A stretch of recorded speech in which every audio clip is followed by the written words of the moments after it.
안녕하세요. 백두산 금융연구소의 백두산입니다. 8월 19일 금요일 아침 9시 36분입니다. 어젯밤 미국 증시는 상승 마감을 했습니다. 근데 여기다 대고 기술적으로 큰 의미를 부여하기는 어렵습니다.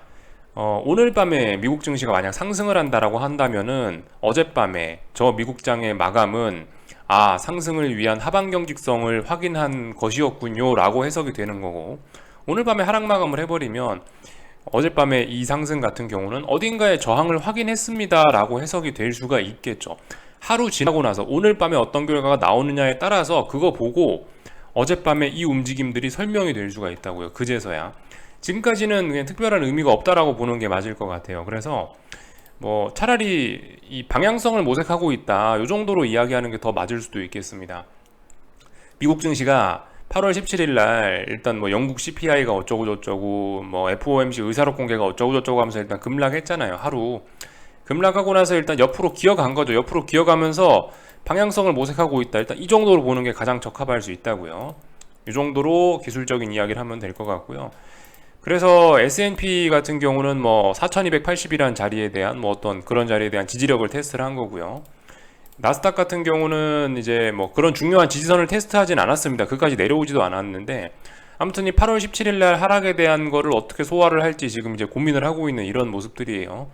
그래서 어젯밤에 이런 상승이 이게 지금 위쪽으로 올라가려는 움직임인지 아니면 이 8월 17일 날 하락을 극복하지 못해서 더 아래쪽으로 가려는 그림인지 아직까지는 알 수가 없다고요. 근데 이제 조금 더 객관적으로 이야기를 해드리자면 알 수 없다라고 표현은 해드렸지만은, 근데 일단 눈에 보이는 대로만 말씀을 드리면 위쪽에서부터 지금 아래부터 이렇게 위로 올라오고 있잖아요. 올라오고 있는 과정이기 때문에 이런 거는 일단은 뭐 눌림의 관점으로 보는 게 더 맞긴 맞을 겁니다. 그게 조금 더 객관적일 거예요. 이거는 뭐 눌림시 매수의 관점으로 아직까지는 보는 게 적합할 수 있다라는 거예요. 물론 그렇다라고 해서 야 그러면 지금 주식을 사야 되는구나, 아직 그거는 알 수가 없죠. 장기적인 하락 추세는 아직 극복된 게 아니고, 말씀드렸다시피 악재라든가 이런 것들이 진행이 되고 있고, 어젯밤에 달러 같은 경우도 또 크게 움직였기 때문에 지금 같은 상황에서 주식을 매수하는 거 잘 모르겠습니다. 그죠? 근데 다만 이제 단기적인 기술적인 측면만 봤을 때는 지금 같은 경우는 일단 눌림시 매수의 관점으로 보는 게 미국 증시는 맞다라는 거. 아직 어떤 중요한 지지선을 붕괴시키지 않았으니까 눌림시 매수죠. 그죠? 아직까지는요. 그렇지만 방향 전환의 가능성도 심심치 않게 높아지고 있는 상황이라서 일단 하여튼 웬만하면 아무것도 안 하는 게 좋지 않겠냐라고 이야기를 해드리고 있습니다.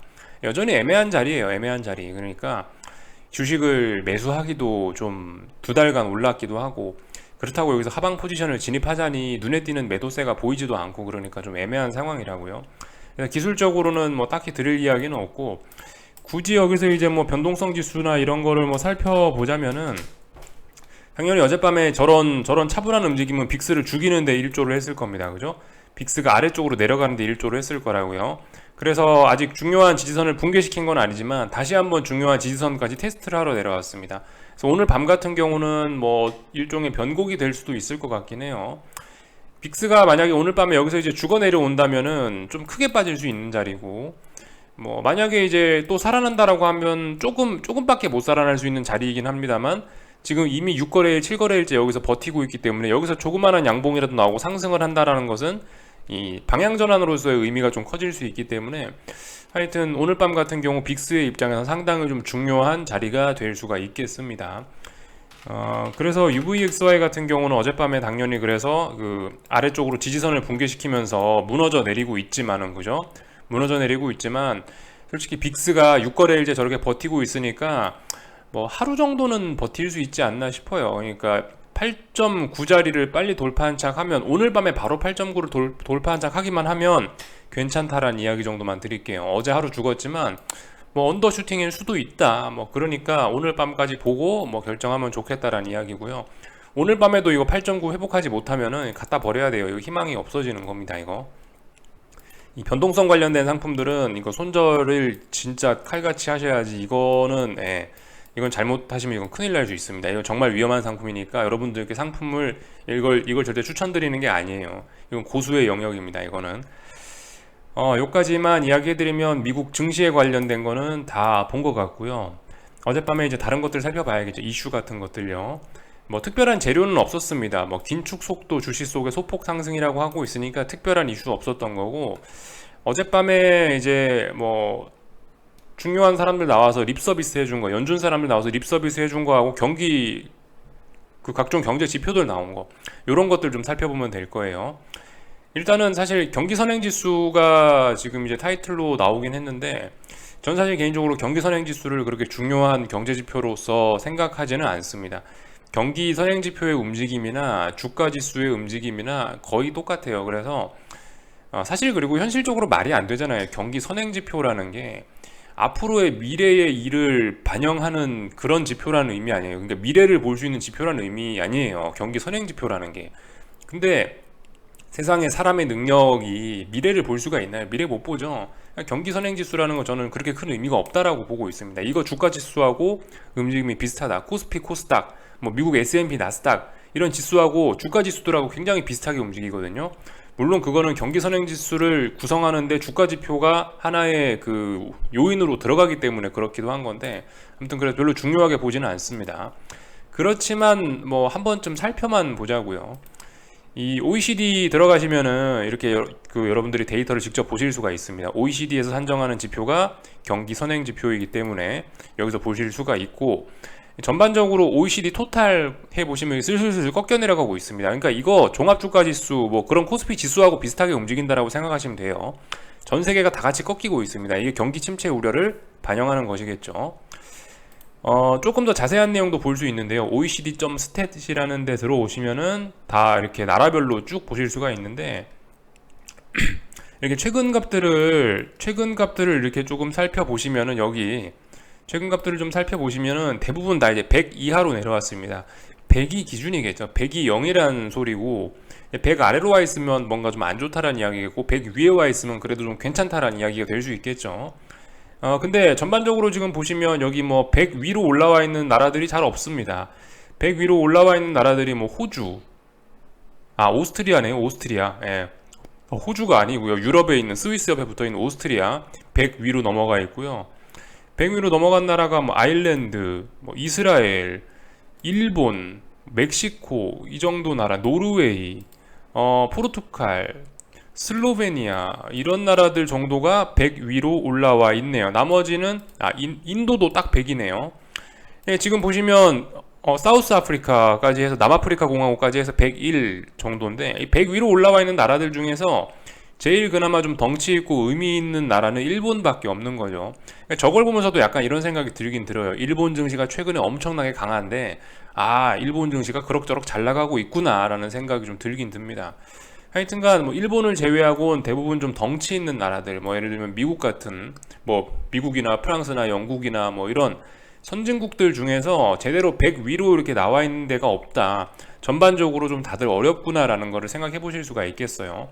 한국 같은 경우는 오래 전에 이미 100m로 내려와서 98입니다. 98. 상황이 뭐 별로 좋지는 않죠. 그래서 이런 건 그냥 참고 삼아서 가볍게 보시면 좋을 것 같고요. 어젯밤 경제 지표들 좀 나온 거 살펴보자고요. 일단 유로존 CPI가 발표됐는데 예상치에 부합해서 특별한 쇼크는 없었습니다. 그리고 이미 8월 17일 날, 그러니까 어젯밤이라 해야 되나? 하여튼 이미 영국 CPI 이런 걸로 인해서 긴축 우려가 한번 빡 터졌죠. 이미 한번 뭐 급락을 해서 그런지 일단은 뭐 딱히 어떤 시장의 반응은 없었죠. 조용하게 그냥 넘어갔죠. 이 정도 살펴보면 될 것 같고, 그 제조업 지표 나왔습니다. 필라델피아 페드 매뉴팩처링 나왔는데, 지난번에는 이 마이너스 12가 나와갖고 쇼킹했더니 이번엔 또 6.2가 나와서 예상치를 또 크게 웃돌았어요. 그래서 뭐 경기 침체 우려가 뭐 약간 사그라드는 듯 하기도 합니다만은, 뭐 이런 지표 한두 개를 가지고 이런 지표 한두 개를 갖고 뭐 우리가 뭐 딱히 할 말은 없죠. 하여튼 6.2도 뭐 그다지 좋은 숫자는 아니다라는 거. 물론 마이너스보단 나은데, 그래서 이런 지표들이 나왔는데 그다지 특별히 뭐 시장에 큰 충격을 주지는 못했습니다. 이 정도 내용들 살펴보시면 될 것 같고, 그래서 어쩌고 해서 지금 75bp 기준금리 인상 확률은 40% 정도로 이렇게 책정이 되어 있네요. 9월달에 75bp 인상할 확률은 현재로서는 39.5%다. 무시할 만한 숫자는 아니죠. 여차 잘못하면 75bp 인상하면서 시장이 또 충격을 받을 수 있다 생각하시면 될 것 같고요. 어젯밤에 연준 사람들 나와갖고 몇 마디 또 했습니다. 상당히 좀 긴축적인 이야기를 했는데, 그 세인트루이즈 연은 총재가 블라드 총재죠. 블라드가 가장 좀 매파적인 사람이긴 한데, 나와서 9월달에 75bp 인상해야 된다라고 이렇게 이야기를 하고 있고요. 뭐 사실 뭐 특별한 이야기 한 거 없어요. 예, 특별한 이야기 한 거 없고 좀 매파적인 이야기를 하긴 했습니다. 이런 점들이 어제 이 금리 인상 확률을 결정하는데 또 일부 영향을 미쳤겠죠. 그리고 이 미니애폴리스 연은 총재도 나와가지고 경기 침체 없이 인플레를 낮출지 알 수가 없다라고 이렇게 좀 걱정되는 이야기를 했습니다. 어제 이제 두 명 저분하고 어제 그러니까 저 블라드 총재하고 미니애폴리스 총재하고 둘 다 나와가지고 비교적 좀 매파적인 이야기를 좀 해주긴 했어요. 개인적으로 약간 좀 지금 여는 총재들이 일부러 좀 시장을 겁주고 있다라는 생각도 좀 다소 들긴 드는데요. 이거는 어젯밤 시장의 모습에서 좀 왜 연준 사람들이 지금 나와서 겁을 주는가에 대한 게 어젯밤 모습을 보니까 좀 약간 이해가 좀 되는 것 같기도 하더라고요. 어젯밤 사실 주식시장 이야기가 아니고 이제 주식시장 외적인 이야기라는 건데 어젯밤에 이제 무슨 일이 있었냐면은 달러가 크게 올랐죠. 그죠? 제가 어제 달러 잘 보자라 이야기를 해드렸는데 그 달러가 크게 움직였습니다. 그래서 일단 보자고요. 잠시 안 보이니까 카메라 더 놓고 유로화가 보시면 중요한 지지선을 테스트하고 있다라고 이야기해드렸습니다. 근데 어떻게 됐어요?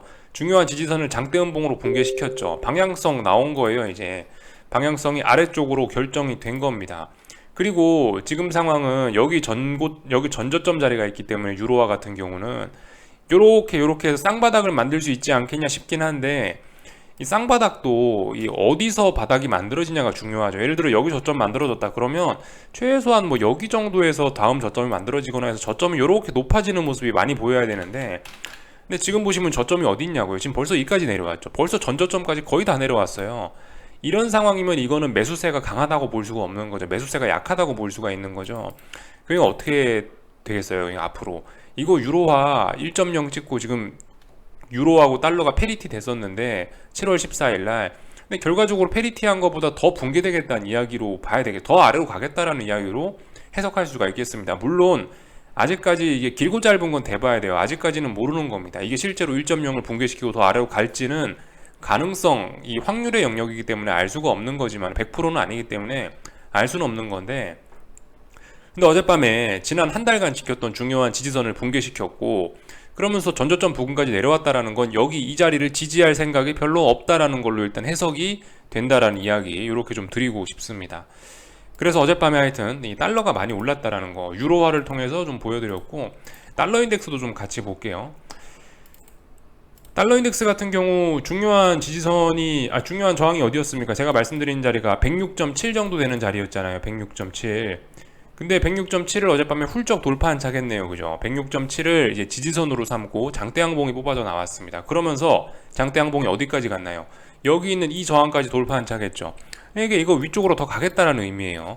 더군다나 달러 인덱스는 이렇게 워낙 강력한 상승 추세이기 때문에 앞으로 여기 있는 이런 전고점 저항은 굉장히 약한 저항이라고 생각하셔야 됩니다. 사실상 여기하고 여기가 가장 무거운 저항이었는데 이거를 둘 다 돌파한 차겠다는 게 상당히 큰 의미가 있는 거예요. 여기에는 다양한 원인들이 영향을 미쳤겠죠. 뭐 예를 들면 방금 전에 연준 위원들이 나와서 긴축적인 이야기를 해서 그런 것도 있을 거고 하여튼 뭐 아니면은 요 8월 15일 날에 중국이 기준금리 인하했던 거 그런 것도 일부 영향을 미쳤을 수 있고 혹은 뭐 안전자산 선호 이런 것들이 영향을 미쳤을 수도 있고 다양한 이유로 인해서 하여튼 올라갔는데 더 갈 수 있다라는 거 이제요. 그죠?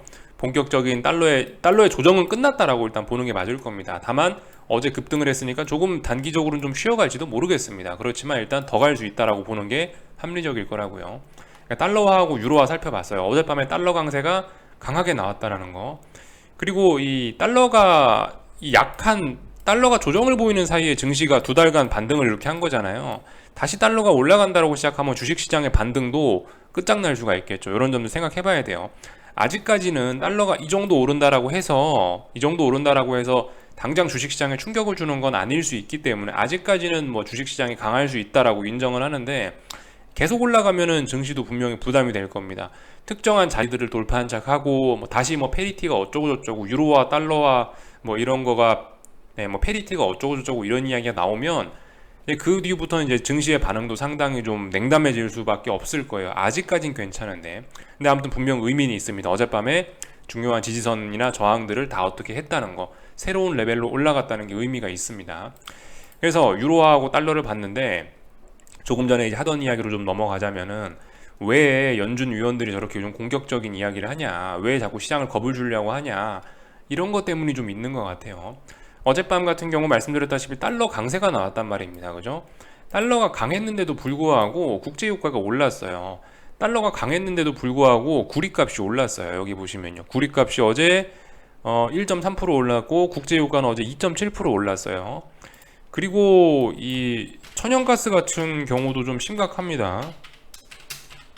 요즘 천연가스가 중요한 자리에 있으니까 한 번씩 보여드리고 있어요. 천연가스 같은 경우도 어젯밤에 엄청났어요. 어젯밤에 저는 전고점 넘어가는 줄 알았어요. 어젯밤 윗골이 달리는 거 보고요. 장중에 보고 있었거든요. 미국장 초반에는 이거 엄청 강했거든요. 막 9.5, 9.62까지 올라갔었거든요. 어젯밤에 제가 보고 있었을 때는요. 천연가스가요. 그래서 이 뭐냐, 달러가 어젯밤에 그렇게 올랐는데도 불구하고 원자재들이 일제히 강했다라는 거예요. 이게 뭔 의미냐? 이게 그만큼 위험자산 선호나 이런 게 강하다라는 의미일 수 있거든요. 그러니까 뭔 이야기를 하려 그런 거냐면은 지금 주식시장이 두 달째 이렇게 오르고 있는데 이걸 연준 입장에서 이걸 지금 이렇게 주가가 반등하고 있는 거 연준 입장에선 별로 바라지 않는다라고요. 왜냐하면은 말씀드렸다시피 어떤 자산 가격이 그나마 좀 내려오고 투자 심리가 좀 꺾여야지 인플레를 잡는 데 도움이 될 거 아닙니까? 근데 지금 두 달간 지수가 급등을 해버리는 바람에 방금 전에 보셨던 거 각종 위험자산들 원자재 친구들까지 같이 다 급등을 해버리잖아요. 그러면은 이 위험자산 선호로 인한 이런 원자재 급등, 심지어 달러 강세임에도 불구하고 원자재가 올랐다라는 게 이런 게 어떻게 되겠어요? 연준 입장에선 정말 최악으로 생각할 수도 있는 겁니다. 야, 인플레를 잡으려고 그러는데 이 사람들이 너무 투자 심리가 좋아가지고 인플레를 잡기가 어렵다. 자산 가격이 올라가니까. 그러니까 이제는 조금 좀 매파적인 이야기를 하고 좀 공격적인 이야기를 해서 이 지나치게 과열된 투자 심리를 좀 누그러뜨려야 될 필요가 있지 않겠나, 이렇게 생각하는 사람들도 좀 있을 것 같다라는 생각을 좀 해보긴 해봤어요. 물론 이건 그냥 저만의 개인적인 생각입니다. 그럴 수도 있을 것 같다라는 생각 정도가 좀 들었어요. 그래서 어젯밤 같은 경우 이런 게 잘 드러난 거다.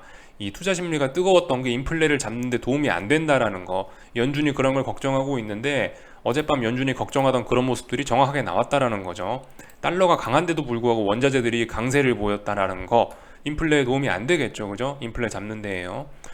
이 정도 이야기를 드렸고, 천연가스 같은 경우는 지금 굉장히 중요한 자리에 와 있습니다. 여러분들 좀 고민을 해보실 필요가 있어요. 천연가스 베팅하신 분들 같은 경우는요, 굉장히 고민해 보셔야 되는 자리예요. 말씀드렸다시피 9.3이란 자리가 굉장히 중요합니다. 물론 이 고점은 뭐 9.57인가 9.6인가 정도 되는 자리인데요. 정고점이란 자리는 사실상 근데 9.6이란 자리는 별로 저항이 약한 자리고, 진짜 무거운 저항은 9.3 정도 되는 자리입니다. 9.3이라는 자리를 돌파한 착 하면은 그럼 레벨업 되는 거예요. 레벨업 되면 어디까지 갈 수 있냐? 저 멀리 목표치가 한참 열려버립니다. 이제 위쪽엔 저항이 없거든요. 신고가 영역이라. 저항이 없어서 어디까지 갈 수 있냐? 최소 뭐 13, 14까지 가야 이제 좀 저항이 있어요. 이 부분 물론 월봉으로 보니까 잘 안 보여서 그런 걸 수도 있는데, 아무튼 이 단순히 기술적으로 간단하게만 말씀드리면은 지금 9대에서 놀고 있는데, 중요한 지금 저항 9.3짜리 돌파한 착 해버리면은 14, 15까지 거의 한 50% 가까이 더 천연가스 가격이 올라버릴 수도 있는 그런 자리인 겁니다. 근데 아직까지 이 자리가 돌파한 착 된 건 아니에요. 아직까지 이 자리에 대한 저항을 테스트하고 있는 과정입니다.